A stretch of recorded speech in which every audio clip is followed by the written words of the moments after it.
नमस्कार बच्चों। आज जो अध्याय 4 था, चैप्टर 4 है, उसके वस्तुनिष्ठ पर्सन जैसे एक वीडियो में मैंने 10 क्वेश्चन करवा दिए हैं। अब मैं आगे जो 11वां क्वेश्चन है वह करवाने जा रही हूँ, तो ध्यान से देखना। निम्न में से कौन सा सही नहीं है, ये बताना है। ये दे रखे हैं 4 ऑप्शन, इसमें से हमने ये छांटना है कि सही कौन सा नहीं है। तो यदि सीमांत उपयोगिता ऋणात्मक हो जाती है तो कुल उपयोगिता अधिकतम होकर घटनी शुरू हो जाती हैं। ये लाइन बिल्कुल सही है। जैसे जब ऋणात्मक होगी ये तो वो मैक्सिमम हो जाएगी और उसके बाद घटना शुरू हो जाएगी। यदि वस्तु की कीमत घटने से मांग बढ़ जाए तो इसे मांग में वृद्धि कहते हैं। इस अध्याय में बार बार यही कहा जा रहा है कि मांग में वृद्धि और मांग में कमी किसके कारण होती है? कीमत को छोड़कर अन्य तत्वों में। तो इसमें क्या कहने लग रहे, कीमत के घटने से मांग बढ़ जाए तो इसे मांग में वृद्धि कहते हैं। ये वाली जो लाइन है, ये लाइन क्या है? गलत है। गिवन वस्तुओं के लिए आय प्रभाव ऋणात्मक होता है। ये बात क्या है? बिल्कुल सही है। जब उपभोक्ता को किसी वस्तु के उपभोग की आदत पड़ जाती है तो उसकी मांग कम लोचदार होती है। ये बात भी ठीक है। तो गलत कौन सी हुई? इसमें बी ऑप्शन है, वो सही नहीं है। इसमें यही है कि जो मांग में वृद्धि है वो किस कारण से नहीं हो रही है? वो कीमत के कारण नहीं होती है। उसमें वृद्धि की कीमत कम होगी और मांग में वृद्धि होगी, नहीं, अन्य तत्वों में परिवर्तन होता है तो मांग में क्या हो जाएगी? अगर कीमत स्थिर है तो अन्य तत्वों में परिवर्तन होगा तो मांग में क्या हो जाएगी? वृद्धि हो जाएगी। नेक्स्ट है, निम्न में से कौन सा गलत है? फिर दोबारा यही है कि इसमें गलत कौन सा है ये ढूंढना है। यदि सीमांत उपयोगिता धनात्मक है, पॉजिटिव है, तो कुल उपयोगिता बढ़ती है। ये बात बिल्कुल सही है। गिवन पदार्थों का कीमत प्रभाव धनात्मक होता है, ये बात भी ठीक है, क्योंकि इसका कीमत और आय प्रभाव ऋणात्मक होगा और कीमत प्रभाव क्या होगा? धनात्मक। तो ही क्या है ये? जो मांग का नियम इस पे लागू नहीं होता। यदि किसी वस्तु के उपभोग पर आय का कम प्रतिशत भाग खर्च कर दिया जाए तो वस्तु क्या हो जाएगी? बेरोजगार होगी। ये भी बात बिल्कुल ठीक है।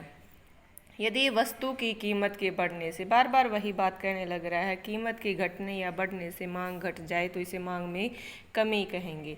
तो ये लाइन क्या है? गलत है। तो ऑप्शन ये आ जाएगा इसका।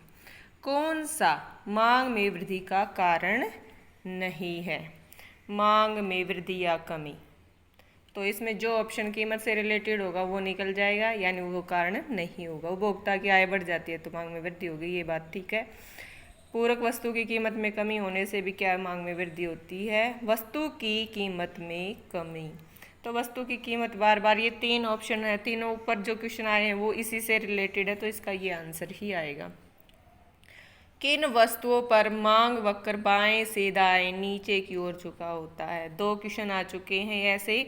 एक तो बाएं से दाएं था और क्या था उसमें था नीचे से ऊपर की तरफ, और इसमें क्या है? नीचे की तरफ है। तो कौन सी वस्तुएं होती हैं? सामान्य वस्तुएं होती हैं। इनका क्या होगा? सामान्य वस्तुओं का क्या होता है? बाएं से दाएं होता है और नीचे की ओर झुका होता है, यानी नेगेटिव स्लोप हुआ है। प्रतिष्ठा सूचक नहीं, गिवन नहीं, इनमें से कोई नहीं, ये नहीं है। गर्मी के मौसम में आइसक्रीम का मांग वक्र क्या हो जाएगा? शिफ्ट हो जाएगा। और किस तरफ शिफ्ट होगा ये बताना है। तो अगर गर्मी का मौसम है तो हम क्या करेंगे? आइसक्रीम की मांग क्या हो जाती है? बढ़ जाती है, यानी मांग में वृद्धि होगी। और ये किस तरफ शिफ्ट हो जाएगा? दाईं तरफ। जब भी कोई चीज़ क्या है वृद्धि होगी इसमें तो किस तरफ जाएगा? दाईं तरफ। जूते व जुराब की मांग कहलाती है। जूता और जुराब दोनों कौन सी वस्तुएं हैं? ये एक दूसरे के बिना अधूरी है, तो इसका मतलब पूरक। गिवन पदार्थ होते हैं घटिया। स्थानापन्न नहीं, पूरक नहीं, स्थानापन्न सामान्य नहीं। निम्न में से कौन सी जोड़ी प्रतिस्थापन वस्तुओं का क्या है? उदाहरण है।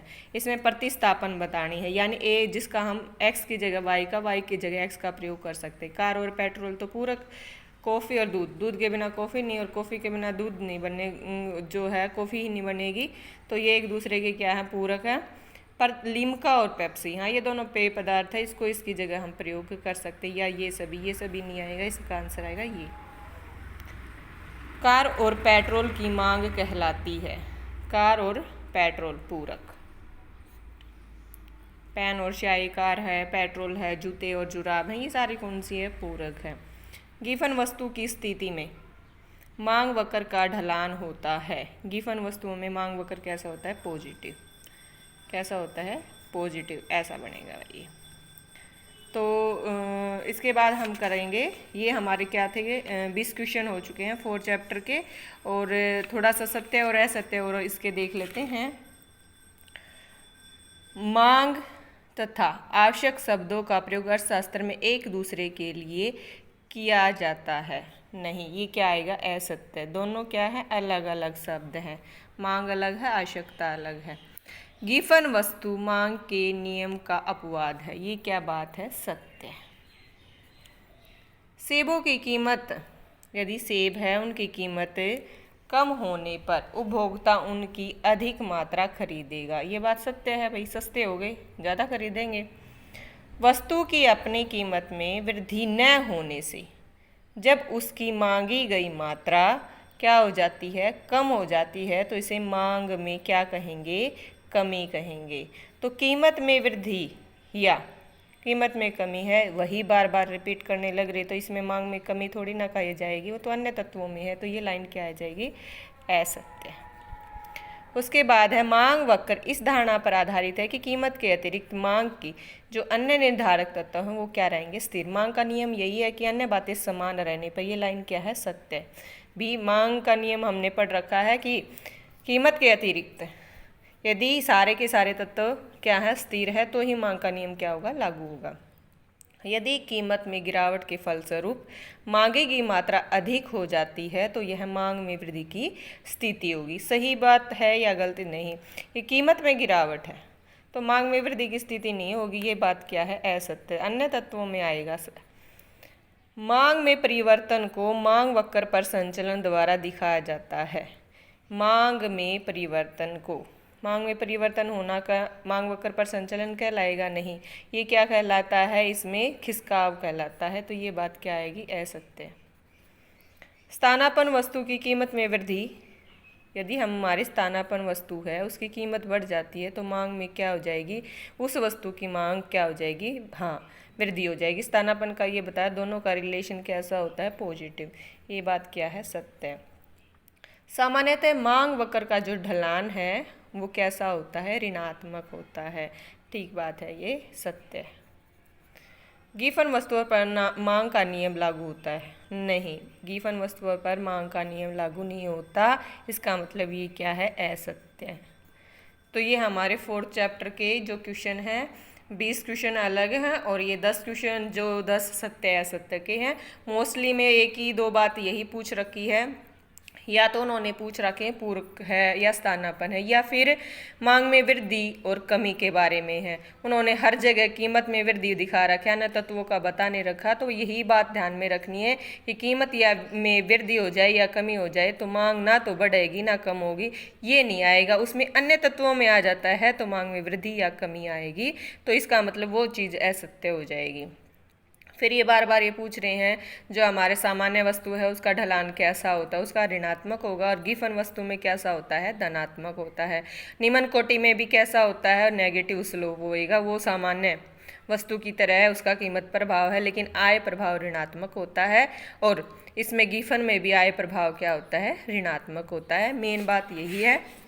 एक बार बता देती हूँ। सामान्य में गिफन और नीमन कोटि, यही थी 3। तो ये ध्यान रखना, इसमें ये दोनों क्या है? ये मान लीजिए कीमत प्रभाव है तो ये भी ऋणात्मक, ये भी। सामान्य में क्या है? कीमत ऋणात्मक और ये आय प्रभाव धनात्मक आएगा। गिफन में ये इसका उल्टा, इस पर मांग का नियम लागू नहीं होगा। ये कीमत प्रभाव और यहाँ पे मान लीजिए आय प्रभाव है। तो इनका दोनों का याद करने का ये है, ये दोनों नेगेटिव हैं, ये पॉजिटिव नेगेटिव और ये नेगेटिव और ये पॉजिटिव है। धन्यवाद बच्चों।